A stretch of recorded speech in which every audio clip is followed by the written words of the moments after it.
Oye, hace alrededor de 6 meses que yo siempre he querido hablar de la situación del caso entre el Invader número uno y Bruce Brody. Y por la seriedad, ¿verdad? Lo sensible del tema, pues me había aguantado en hacerlo. Y por lo triste del caso también. Pero la película que recientemente, ¿verdad? Superestrellas de la lucha libre, que aborda el tema directamente, eh, sumado a entrevistas recientes y obviamente al último shoot que hizo Denis Rivera en la EWA, pues mano, me hicieron grabarlo, me hicieron prender la cámara y grabar este contenido. Y si tú habías visto mi blog de cuando fui a ver la película de Superestrellas de la Lucha Libre, luego hice un episodio con Carlos Toro hablando de si en la proyección de la película se había enterrado la imagen del Invader número uno de acuerdo a la forma en que se presentó el caso de Bruce Brody en la película. Y luego de eso también tuvimos un episodio hablando con el director de la película, Transfor Ortiz, donde hablamos de todo eso, de todos los temas y de la figura, ¿verdad? De la polarizante figura que es el Invader número uno, que by the way, de ese podcast con Transfor Ortiz,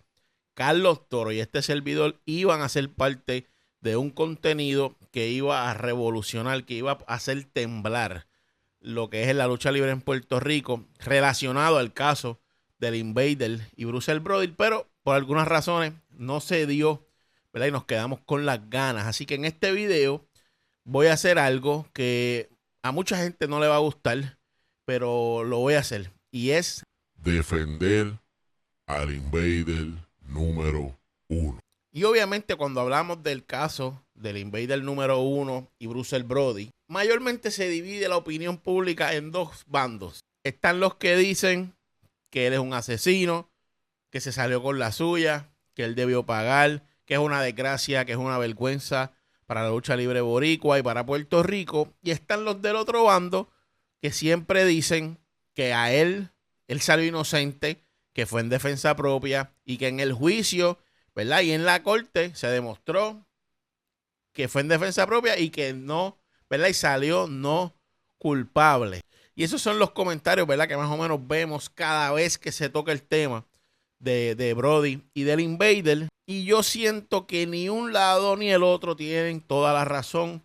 Y yo sé que este tema para mucha gente cansa, que se ha hablado por demasiado tiempo. Esto pasó en el 1988 y lo puedo entender. Con toda la razón del mundo puedo entender la gente que dice otra vez con el tema, otra vez con el tema. Pero en este episodio, ¿verdad? En este canal no habíamos hablado de eso, así que posiblemente esta sea la única vez y última vez que yo hable del tema. Y el hecho de que se hable tanto del tema todos los años, o cada vez que el Invader hace una aparición, o cada vez que se cumple un aniversario de la muerte de Bruce Brody, eso tiene una razón, y es que el caso sobre dos luchadores y que la lucha libre está directamente envuelta, pues para mí como fanático de la lucha libre es más interesante.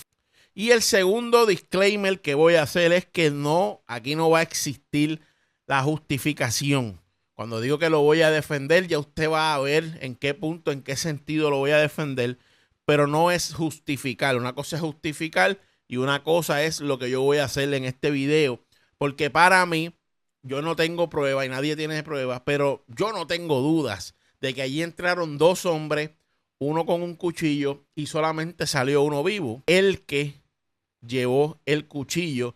Así que cuando usted hace la matemática, usted sabe que aunque no hay evidencia porque nadie estuvo allí más que ellos dos, no hay duda de lo que pasó allí. Y si eso pasó de esa manera, yo creo que debió cumplir. Yo creo que él debió pagar por lo que hizo. Yo creo que él debió estar preso en algún momento, cumplir con lo que establece la ley por los asesinatos. Yo no soy abogado, ni juez, ni nada de eso. Porque se dejó un muchacho huérfano, un nene huérfano, se dejó una esposa viuda y causó un dolor, ¿verdad? Mano, que nos obliga a tener empatía con esos familiares que perdieron a Frank Goodish, ¿verdad? Mejor conocido como el Bruce Brother. Y este disclaimer de la justificación, de que yo no voy a justificar, lo voy a decir las veces necesarias para que quede claro y nadie comente. Escriba en los comentarios, aunque posiblemente alguien lo va a hacer, de que estoy justificando, de que nada justifica. Estoy de acuerdo, nada justifica el quitarle la vida a una persona y de esa manera como pasó, menos todavía. Así que justificar es una cosa y tratar de entender es otra cosa. Así que yo creo que el sistema judicial falló grandemente en ese caso. Yo, de nuevo, yo no tengo evidencias, pero no tengo dudas. Y ahí hubo gente que pudo haber sido testigos que recibieron sus citaciones cuando el caso se había acabado. Y uno de los que ha sido más vocal en la historia de este caso es Tony Atlas, que estaba en ese camerino. Y también Dodge Mantel ha hablado de eso como dos personas que estuvieron la noche de los hechos. Así que para mí, él, si causó el daño, causó el sufrimiento de una familia, debió pagar y punto. Esa es mi opinión en este video. Lo que sí ha pasado, lo que no ha pasado, es que nadie ha considerado el estado mental en el que se encontraba el Invader en el 1988. Porque yo he buscado documentales, he visto reportajes, he visto episodios, videos en YouTube, en periódicos sobre el caso de Brody y el Invader. Incluso en la película de las superestrellas de la lucha libre, nadie ha tenido el tiempo, nadie se ha tomado la molestia en considerar y tomar en cuenta la salud emocional que tenía el Invader en el 1988. Y en el 1988, antes de la tragedia de Frank Goodrich, el Invader ya había pasado por una tragedia propia, familiar, cuando su hija murió ahogada en una piscina. Y si vieron la película de las superestrellas de la lucha libre, vieron, no sé cuál fiel y exacta son, ¿verdad?, lo que pasó en la vida real con la escena de la película. Pero si usted vio esa película y a usted no le estremeció el corazón, si usted no pudo ponerse en ese lugar, pues, hermano, no sé cómo sea. Para mí esa fue una de las, o la peor escena de ver de la película. Y eso nos obliga, para poder entender este video y este mensaje, es que nos obliga a ponernos en el lugar de José Huertas González, que yo siento que nadie, absolutamente nadie en el internet lo ha hecho. Y necesitamos hacer el ejercicio de ponernos en el lugar de si nos hubiera pasado a nosotros. Si nosotros hubiéramos perdido, yo tengo dos nenes, uno de 3 años, uno de 9. Si tú pierdes a tu hijo de esa manera, ¿cómo tú hubieras reaccionado? ¿Cómo hubiera sido tu vida después de eso? Y mi opinión, ¿verdad?, cuando hago el ejercicio de ponerme en el lugar del Invader, es que nadie puede superar una pérdida como esa en las circunstancias que ocurrió.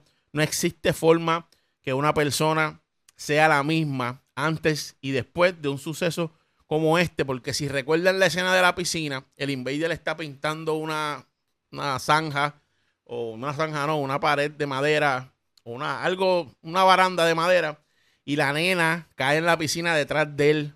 Él, por estar escuchando música, no la escucha y la nena fallece. Póngase en esa posición de que tu hija murió y de que tú quizás pudiste haberla escuchado y salvarle la vida y no lo hiciste.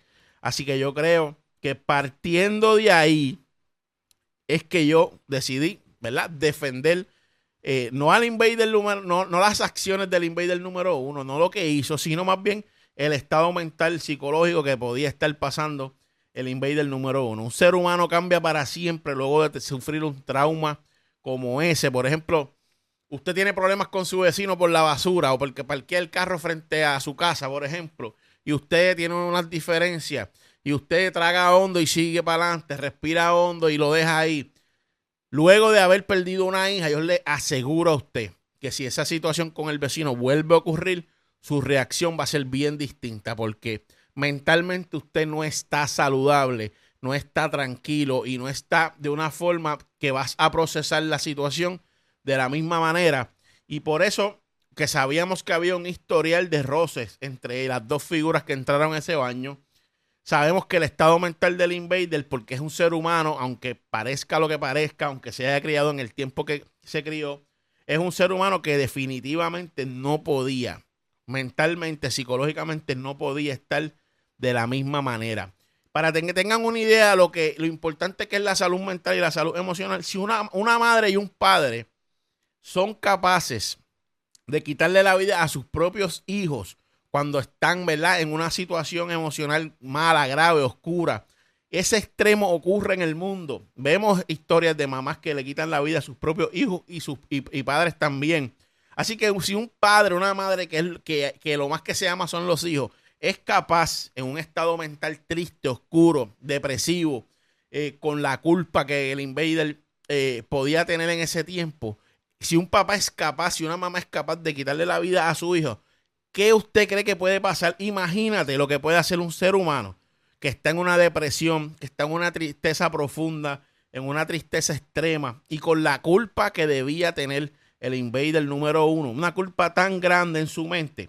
¿Cómo usted cree que iba a pasar con un ser humano así cuando tuviera el roce de nuevo con Frank Goodrich o con Bruce Brody? La culpa de que tú no pudiste salvar a tu hija es algo que definitivamente te destruye por dentro y tu mente ya nunca jamás va a ser igual que antes. Así que el mundo en el que vivíamos en el 88 era otro mundo. La salud mental para ese tiempo no era un tema trending como ahora que se hablaba, ¿sabes? No se hablaba tanto de la salud mental. No había propaganda de buscar ayuda psicológica en la televisión, en la prensa, como la hay hoy en día. El ser humano, el hombre de ese tiempo, no tenía las herramientas, no se les ofrecía las herramientas para buscar ayuda en un proceso de duelo, como perder una hija detrás de ti y que tú no pudiste salvar. Así que este señor, criado en San Lorenzo, tuvo que seguir viviendo sin ayuda, viviendo con su conciencia, psicológicamente destrozado, sin ningún tipo de ayuda, como se muestra en la película, que rápido siguió trabajando, ¿verdad? Y no sabemos cuán exacto es esa escena, pero este tipo siguió trabajando y lo muestran desde el funeral yéndose a trabajar a ese nivel, porque no había, ¿verdad? No se conocía, no se hablaba tanto de salud mental y de ayuda, así que él, con toda esa carga emocional, toda esa carga psicológica, siguió trabajando sin tan siquiera tomarse un tiempo razonable, ¿verdad? De procesar su duelo, de tener su proceso de duelo. Entonces se encuentra con Brody una vez más en una diferencia y ocurre la desgracia. Esto no es una justificación. Yo lo que quiero es que usted entienda el estado mental que estaba José Huerta al momento de ocurrir la desgracia. Él debió ir preso, lo repito, y pagar por sus acciones. Pero por eso en los tribunales, en los procesos judiciales, un psiquiatra muchas veces evalúa a un acusado para ver si psicológicamente, si psiquiátricamente está saludable para enfrentar el proceso y, ¿verdad? Y de que entiende, y una de las cosas que hacen es que entender si el acusado entiende el proceso, entiende de lo que se le acusa, para saber si está apto para ser juzgado en un tribunal. Y yo estoy seguro que en el 88 eso no pasó con el invader a sabiendas que meses antes a lo de Brody, él había perdido su hija. Así que no estoy justificando nuevamente, ¿verdad?, lo que hizo, pero sus acciones para mí, ¿verdad?, son una consecuencia o parte de unas consecuencias del estado emocional en el que él se encontraba.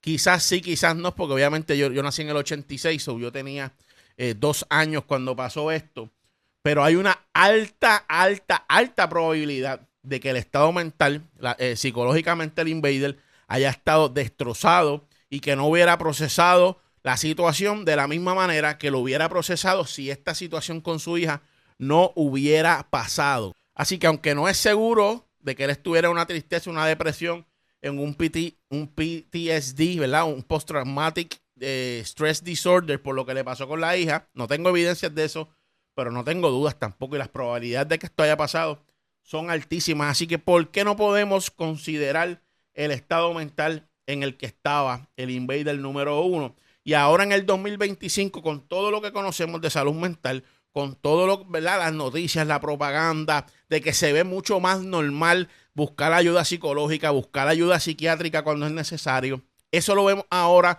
pero así no era en el 88. Así que creo que podemos considerar su estado mental a la hora de evaluar lo que pasó ese julio 17 del 1988. ¿Por qué no podemos ser capaces de entender, por lo menos, tener la empatía un poco, de entender lo que pasaba por la mente y en el ser de José Huerta González? Y de nuevo, no es justificando, simplemente es entender que sus acciones vienen de un momento oscuro bien difícil por el que estaba pasando. Así que nada, al final yo creo que él debió cumplir cárcel, él debió pagar por lo que hizo, por el daño que hizo, sobre todo a los familiares de Bruce Brody, a su viuda y a su hijo, Pero pasó lo que pasó, se encontró defensa propia, ¿verdad? Aparentemente hubieron muchas cosas raras, discrepancias y cosas súper raras en ese caso. Y hay testigos que pudieron haber ayudado a que el veredicto fuera distinto y sencillamente recibieron las citaciones